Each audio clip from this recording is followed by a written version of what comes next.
Life at 23 isn't exactly what I imagined it would be when I was younger. I'm living in a tiny one-bedroom apartment across town from where I grew up, working an entry-level job at a marketing firm that barely covers my rent and groceries. My dad lives about 20 minutes away with Patricia, the woman he married 2 years ago. They have this nice house in the suburbs with a 2-car garage and a garden. It's the kind of place I used to dream about having someday, but for now, my little apartment is exactly where I need to be. I lost my mom when I was 15. Cancer took her after a brutal 2-year fight that drained our family emotionally and financially. After Mom passed away, Dad and I became incredibly close. He was my rock during those terrible months when grief felt like it might swallow me whole. Dad has always been there for me, and he was super supportive when I told him about my decision to move out at 18 for college, even though I knew he was lonely in that big, empty house. College was hard but good.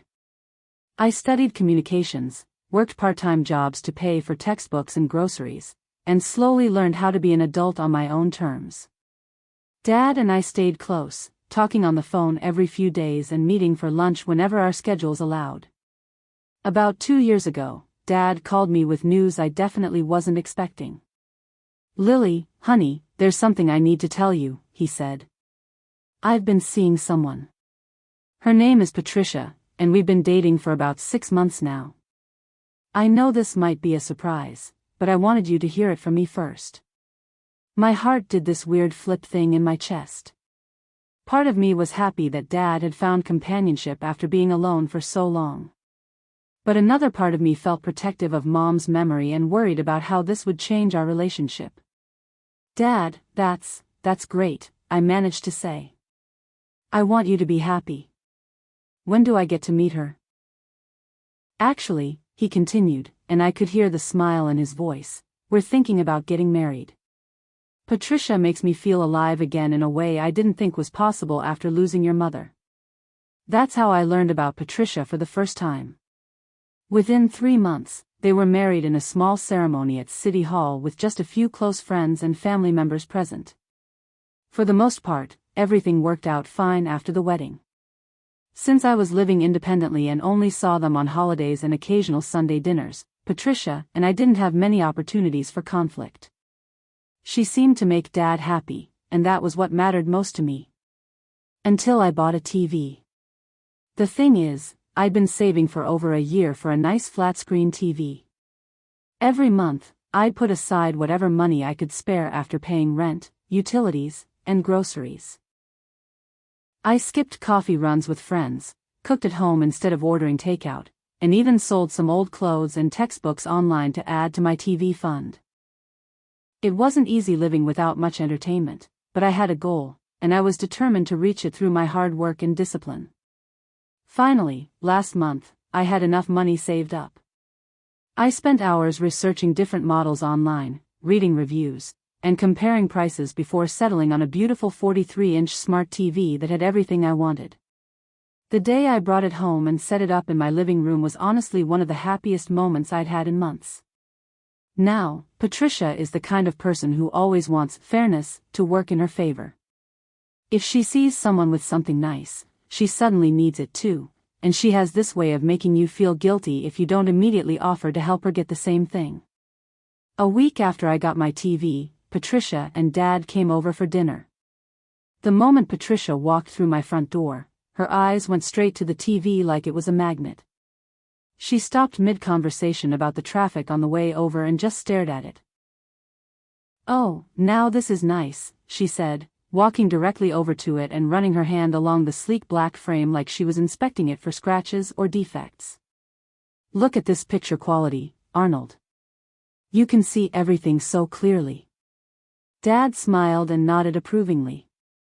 "Lily's been saving up for this for months. She worked really hard to get it. You know, ours is getting kind of old," Patricia continued, not really acknowledging what Dad had said about my hard work. "The colors aren't as bright as they used to be, and sometimes the sound cuts out. You should tell your dad to get me one like this, Lily." I laughed politely, thinking she was just making conversation. "Yeah, maybe someday when you guys have some extra money lying around." but they're definitely not cheap. Patricia turned to me with this weird half-smile I'd never seen before. Well, you could help out, right? I mean, you've already got yours now. It would be nice if you contributed to getting your father and me something similar. I honestly thought she had to be joking. Patricia, I literally saved for over a year to get this one, I said. I can barely afford my own bills right now. There's no way I could just buy another one. Her smile dropped instantly, and her whole demeanor changed like someone had flipped a switch. The friendly, conversational Patricia disappeared, replaced by someone cold and calculating. Ungrateful, she muttered under her breath, but loud enough that both Dad and I could hear her clearly. After everything your father and I do for you. I felt my cheeks burn with embarrassment and confusion. What exactly did she think they did for me? I paid my own rent, bought my own groceries, and had been supporting myself completely since I graduated from college. Patricia, I don't understand what you mean, I said carefully, trying not to let the hurt show in my voice. I take care of myself. I'm not asking anyone for anything.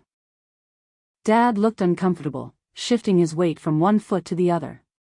Let's just eat, he said quickly. Lily, I'm starving.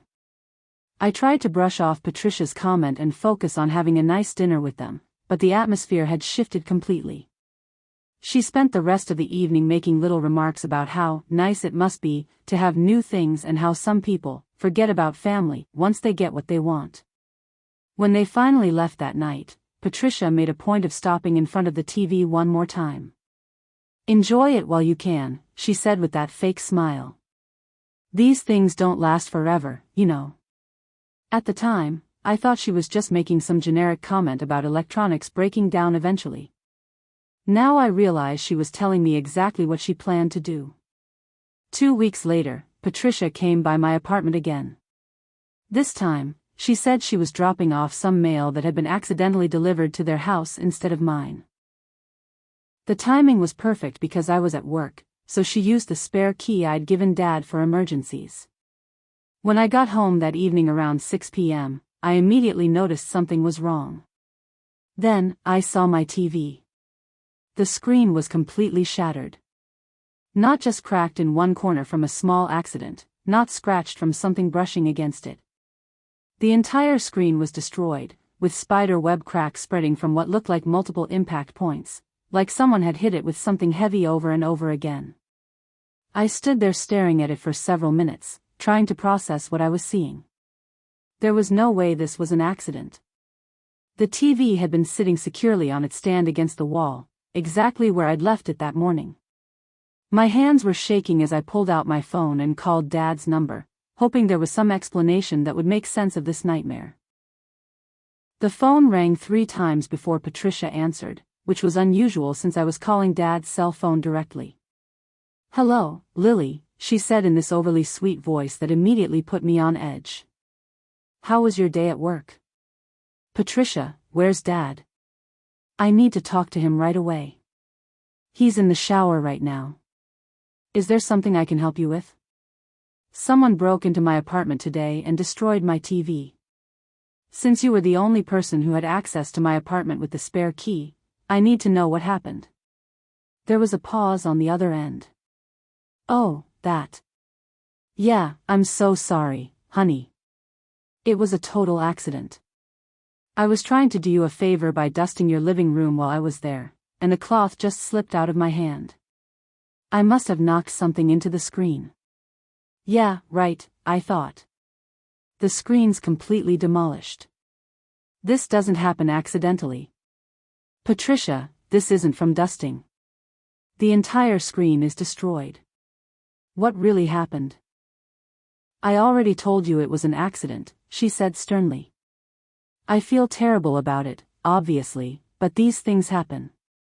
Can you please put Dad on the phone now?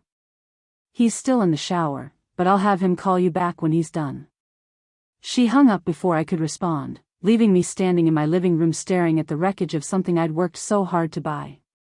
When Dad finally called me back an hour later, he sounded awkward and uncomfortable, like he already knew this conversation wasn't going to go well. Lily, sweetheart, Patricia told me what happened.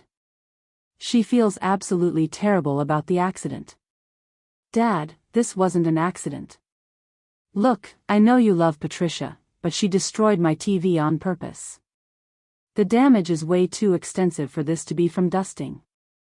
She said it was an accident, and I have to believe my wife. But we'll figure out a way to help you replace it, okay? Maybe we can all go shopping together next weekend. I felt tears starting to form in my eyes. Dad was choosing to believe Patricia's obviously false story over his own daughter's reasonable concerns.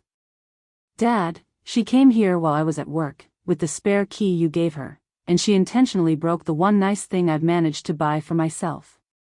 How can you not see that? I'm not going to have this conversation with you right now, Lily. Patricia said it was an accident, and that's the end of it. He hung up, and I realized that Patricia had already gotten to him with her version of events. Over the next week, things got even worse. Patricia apparently called Dad's sister, his brother, and several family friends to tell them her sugary version of what had happened. According to her story, she was doing me this wonderful favor by cleaning my apartment, accidentally broke my TV, and felt so terrible that she immediately offered to replace it. But then, she claimed, I was cold and hostile toward her, and I was holding it over her head like she'd done it on purpose.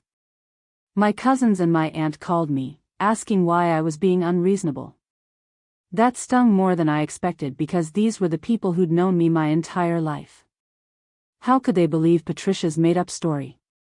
For the next month, I lived with a broken TV and a family that had been turned against me by Patricia's lies. I couldn't afford to replace it, and every time I looked at the shattered screen, I felt angry and helpless.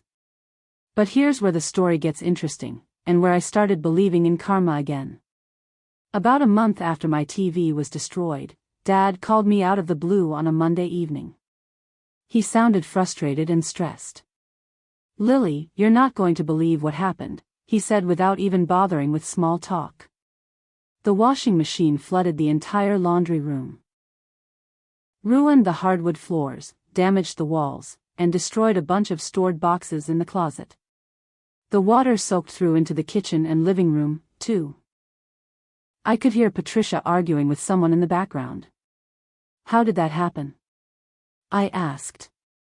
Insurance says it's because someone messed with the settings and left the machine running with the door open. They're calling it negligence, so they won't cover any of the repairs. I didn't even have to ask who was doing laundry that day. Dad continued. Patricia was talking to her friend Janet on the phone, bragging about how she was doing 5 different household tasks at once to be super efficient. She completely forgot the machine was running and left the door open while she went upstairs to organize the bedroom. So what does this mean for you guys? I asked. It means we have to pay for all the repairs ourselves. New floors, wall repairs, and replacing everything that got water damaged. Patricia's going to have to use her fun money savings to cover it. Her fun money savings. The same money she'd wanted me to help fund so she could buy a TV just like mine. Wow, Dad. That's really rough. I'm sorry that happened to you guys. Yeah, well. These things happen, I guess. When Dad told me the full amount of the damage, I did some quick math in my head. Patricia was going to have to spend about 3 times what my TV had cost to fix the mess she'd created with her own negligence. I hung up the phone and looked at my broken TV screen, and for the first time in weeks, I smiled. I'm not saying I was happy that Dad had to deal with the stress and expense of major home repairs. But I can't lie and say it didn't feel like the universe had evened the score a little bit. Sometimes karma works in mysterious ways, and sometimes it works exactly the way you hope it will. Write in the comments what would you have done and subscribe to our channel D-Damn Mix.